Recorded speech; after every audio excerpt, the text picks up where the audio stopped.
OnePlus is back with a third phone that just might be the charm, and you no longer need an invite to buy it. It's Joshua Vergara from Android Authority. What's going on, everybody? And this is the OnePlus 3.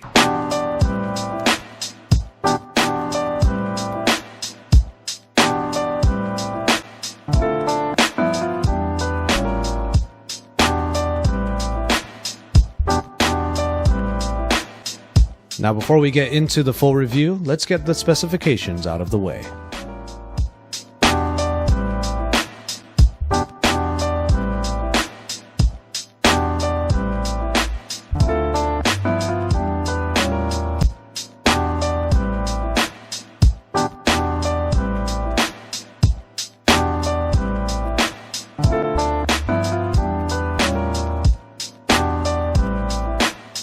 Longtime fans and followers of OnePlus will notice that the OnePlus 3 has a pretty radically changed design.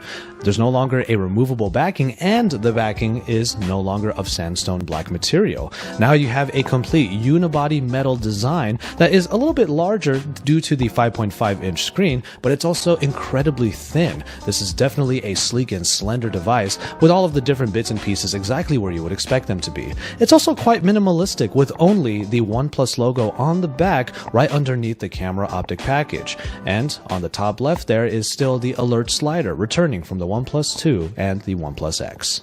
Handling is not too difficult an affair. Even in one-handed usage, it's not too hard to get from one side to the other, but getting to the top with this 5.5-inch screen is a little bit tougher, so you're probably going to be using two hands more often than not.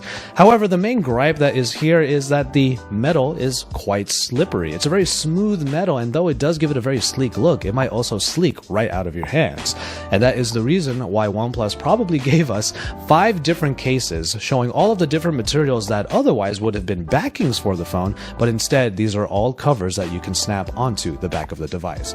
Sandstone black is still a material that a lot of other companies aren't using, and now on the OnePlus 3, we simply don't have that anymore. What you have is a metal phone, much like plenty of other phones in the market today, and if you really want to have that better grip on the phone because this metal is quite slippery, you're going to have to use those covers, and that's a little bit of a nuisance, no matter which way you put it.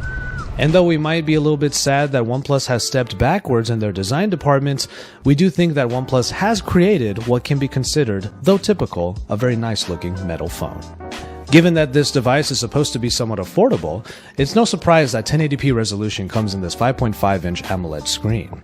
That said, however, it would have been nice to see Quad HD in a phone that is supposed to be a flagship killer for 2016. But 1080p is still nice and still provides just enough sharpness for the real estate that it provides, and it's still fun to use for everything from gaming to media consumption.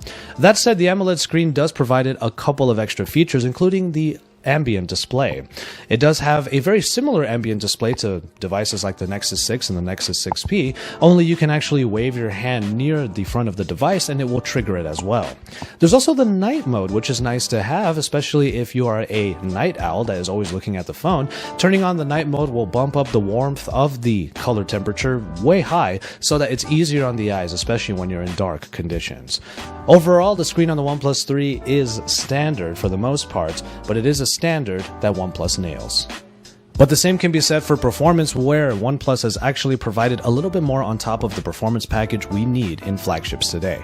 The Snapdragon 820 provides great performance. We've had pretty much no slowdown or stutter in any application or any part of the interface in Oxygen OS, and that could also be attributed to Oxygen OS's more minimalistic design. That said, however, performance is still top-notch, especially when gaming. We've had a lot of fun with Skyforce Reloaded and have been able to have a lot of apps in the background even when playing these games. And the reason for that is because OnePlus put in 6 GB of RAM. When we're using this phone, we actually don't notice any of the applications just not responding or even quitting because it runs out of the ability to keep those in the memory. So it's a nice little step forward for OnePlus, and definitely something that they will be able to boast in the OnePlus 3 moving forward. We'll start off talking about the hardware by saying yes, there is in fact NFC in this device. Where the OnePlus 2 had a bit of a misstep, and a lot of people pointed it out, the OnePlus 3 clearly has NFC available, so you will be able to do Android Pay and also do connections through NFC. Call quality was quite good with no complaints on either end of the calls, and there were no dropped calls either when using this particular phone on the T-Mobile network. And speaking of sound, the speaker on the bottom right next to the USB Type-C port is adequately loud. It doesn't have that much body to it, but it's something that you would expect from a bottom-mounted single speaker. But speaking of audio, the headphone jack actually drives headphones pretty well. It's a little bit louder than a couple of other ones out there, and definitely not quite as loud as the HTC 10, but it's still a very enjoyable experience.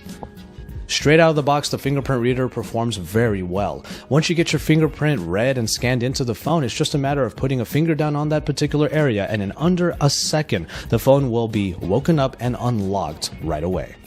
The alert slider makes a return, and in the OnePlus 2 I didn't find myself using it a whole lot because I do happen to use a smartwatch. But lately with the OnePlus 3 I did find myself changing the toggle, just easily finding it because of the textured button or slider rather, and being able to turn it off for full silence or for all notifications. It is a nice tool to have if in a pinch you need to be able to turn off all of the notifications on your phone so you don't disturb anybody. Battery life on the OnePlus 3 is fairly standard given that it is a 3000 mAh battery with a 5.5-inch display on a Snapdragon 820. But I still got 3.5 hours of screen on time despite somewhat heavier usage that included music playing and navigation throughout the day. But the best part about the OnePlus 3 is the return of fast charging, which was missing in the OnePlus 2. And this time, dash charging is what OnePlus is boasting, and it brings 60% of battery life in just half an hour's worth of charge. And that is actually quite incredible, very easy to use when you are running out of juice. You just have to plug the phone in for a little bit and you'll get the power you need to get through the rest of the day. And yes, the cable is still red, but it is not flat anymore. The camera of the OnePlus 3 comes with a pretty good app, pretty nice and intuitive, not too hard to use. And it's very similar to the one that was in the OnePlus 2. It does come with the ability to swipe on the viewfinder to change the different modes, but once you get to panorama, you still have to go into the vertical orientation, and then you have to swipe differently to get to the other modes again. It's just a little bit annoying.